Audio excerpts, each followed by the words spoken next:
Hello, we have Rebecca here with us, and I will have her introduce herself. Hi there, my name is Rebecca Stewart. I actually will turn 37 years old tomorrow, and I'm very happy to be here sharing my story. Great, thank you, and happy birthday a day early. How long have you had CBS? I've had CVS about 20 years.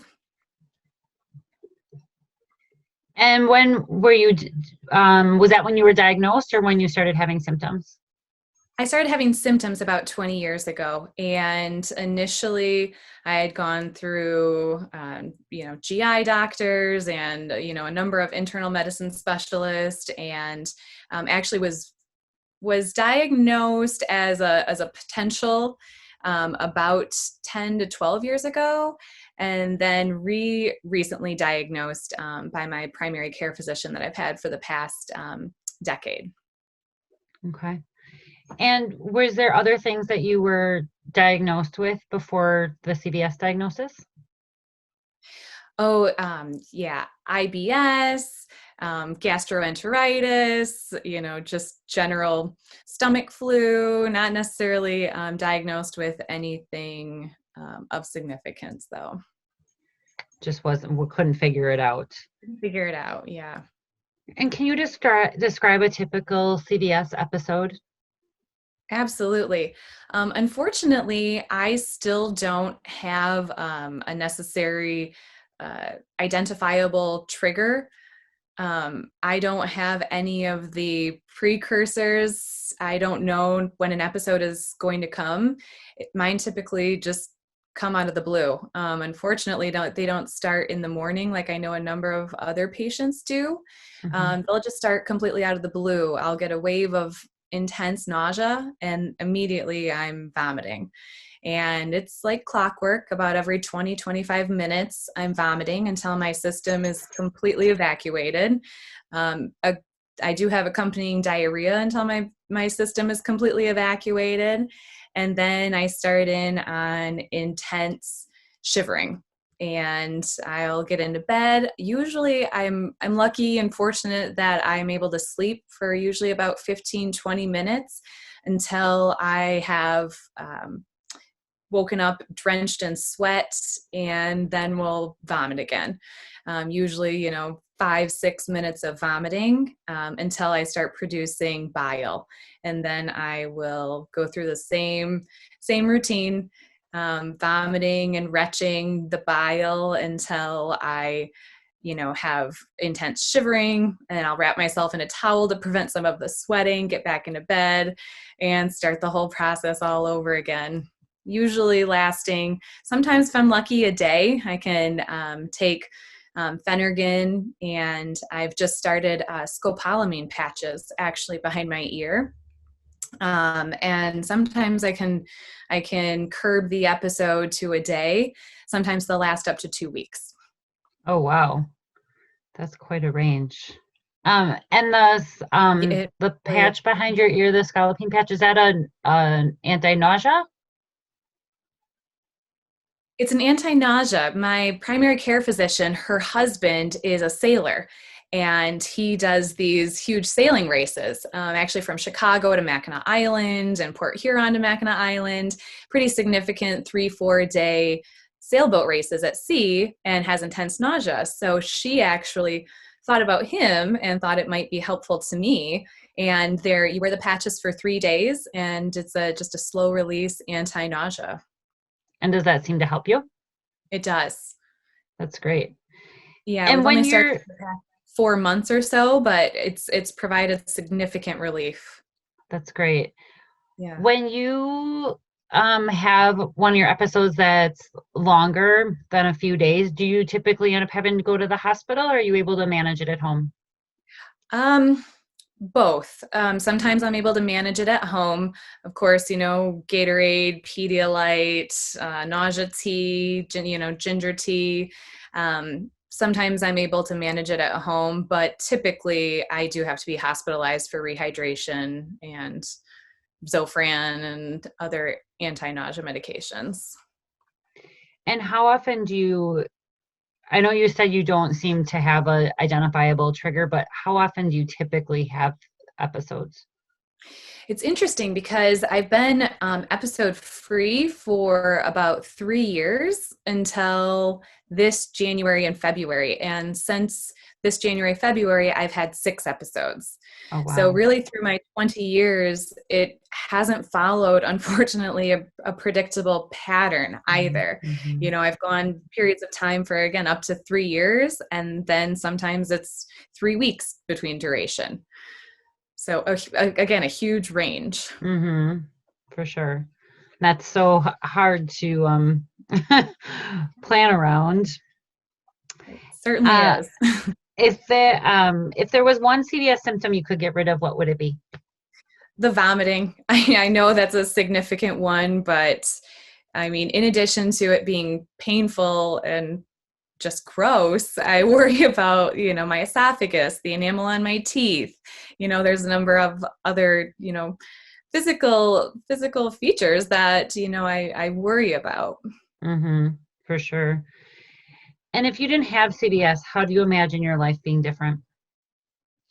It would provide me a lot more freedom. It's just terrifying to not, especially to not have any sort of real pattern.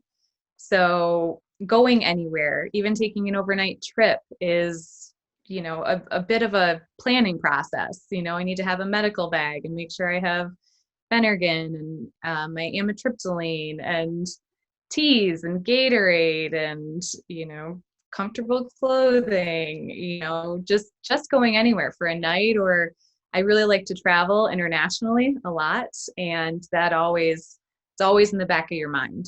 Mm-hmm. It's always a present worry and concern, and you have to be prepared for it, and prepared for the, accompanying sense of uh, like worry that you have, and also guilt for potentially having to have whoever you're with be your immediate caregiver and caretaker. So it provides a different level of preparation for anywhere you go, any job you take. It's always in the back of my mind. Mm-hmm. For sure. I think that that aspect of it is probably the hardest to get a lot of people that don't experience it to understand, is almost like the mental anguish, Hmm. for sure, is definitely something to be dealt with. What would you tell a newly diagnosed patient, or even someone who doesn't maybe have the diagnosis but thinks they do when they're kind of on that beginning of their journey with CBS? Um, that it's going to be a difficult road. You're going to feel a lot of sadness, a lot of guilt. I feel guilty when I miss important events in my family and friends' lives. You feel a guilt for people who you need to ask for help. That's a really, really difficult factor of the diagnosis, that you're going to have to reach out and ask for help. And I'm not great at that myself.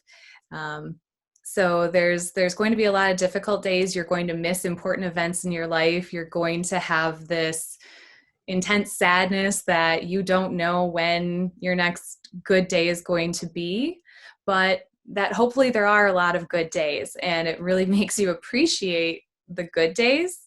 I find a lot more appreciation in just generally feeling good, waking up and just feeling good. It provides a lot of appreciation for the days that are sunny in your life, and there Mhm. will be.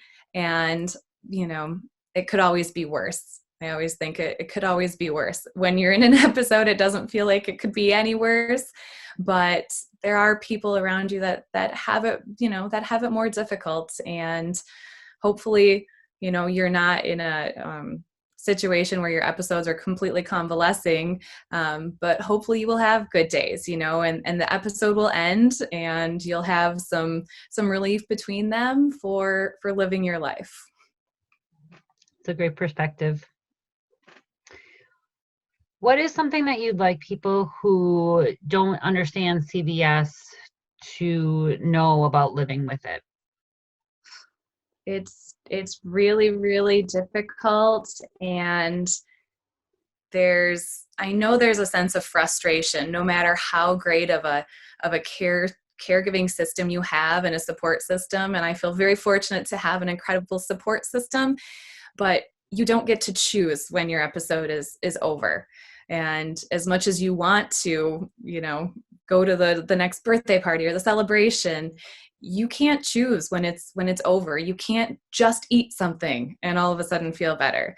And I know that there's this frustration of people around you, although they try very hard not to show it, of I just want to fix this for you, and I want this to end for you. And, can you just try to eat something? Can you just try to drink this? And sometimes you just can't. It's just not the end of the episode, and it's not all in your mind. It's not something that's just a mind over matter. Maybe just get outside, maybe just go for a walk. You can't. And that's it's a really hard concept to convey to other people who don't want to see you like that. You don't want to feel like that yourself, but it's just a very hard concept for the people who love and care and are supporting you to understand.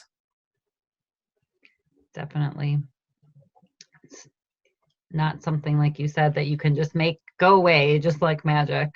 If only that worked. Only that worked. Where have you seen the biggest impact on your life with CBS? I know you mentioned the traveling a little bit before, but is there somewhere else in your life that you've seen an impact due to having CBS?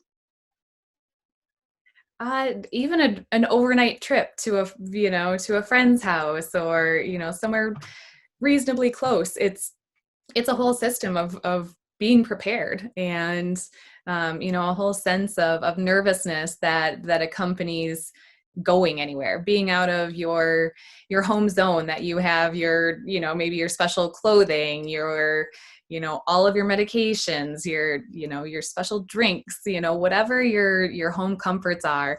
I think that's, for me, the biggest thing. I'm very social. I really enjoy going places. And I mean, even to go, to a relative's house, it's like, if an episode started, where, you think about, where am I going to physically be, how close Hmm. am I going to be to a bathroom? Am I going to, is it going to be a situation where there's one bathroom in the dwelling, or hostel or hotel, whatever Hmm. it is? And how is that going to affect who I'm with? And how embarrassing is that going to be? There's always a sense of, you're sharing a house with people, or, again, you're in a hotel with multiple people. What is that going to look like if I need to be in and out of the bathroom for hours or days?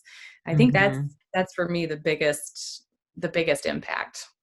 Yeah, that's so hard. And then you think about even further, if you end up having to go to the hospital, is there a hospital nearby that's going to know how to treat it and know how to deal with what you're going through? For sure. If you could go back to the beginning of your CBS journey, what advice would you give yourself? Don't be so hard on yourself. That was a really hard one for me too, and I'm still working on that. Um, I get really frustrated with myself that when an episode happens and I'm missing something significant, or just feeling like you're inconveniencing people around you. I have a dear best friend and a wonderful husband who have both had to take me to the hospital a number of times, and you you can't dwell on the thought that you're inconveniencing other people and the guilt that you have, because it's not going to help you. It's not going to aid in your recovery. It's not good for your mental state. And it feels selfish when I don't somehow feel those feelings, I think, to some degree. So to be gracious to yourself, and to understand that if the situation was reversed, you would want to care for those people as well.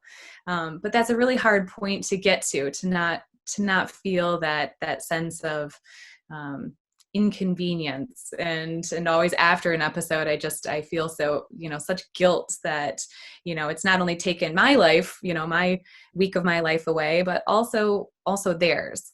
And I still struggle with that a lot, not feeling those feelings, but it's important to be just kind to yourself and gracious to yourself, and to understand that, you will get through the episode. You will get through it. And, again, you'll have those good days between, and, that you can live life to its fullest in between the episodes.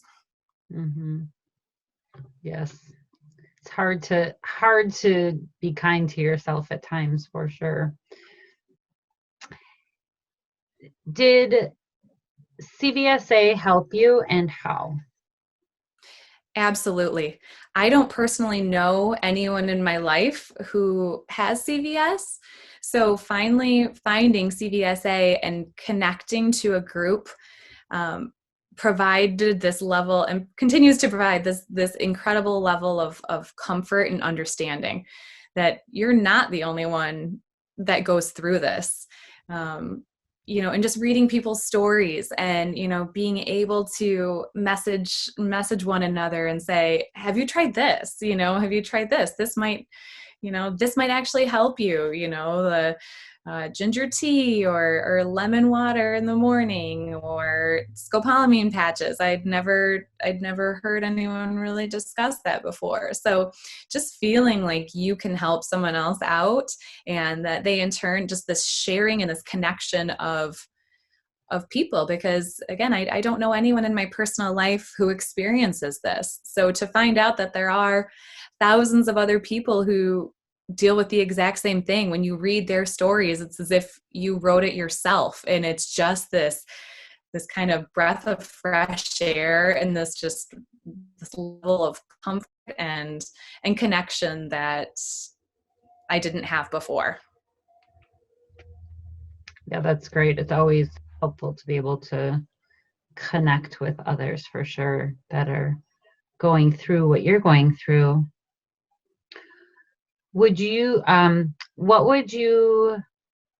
what one word would you use to describe CVS if you could only use one word?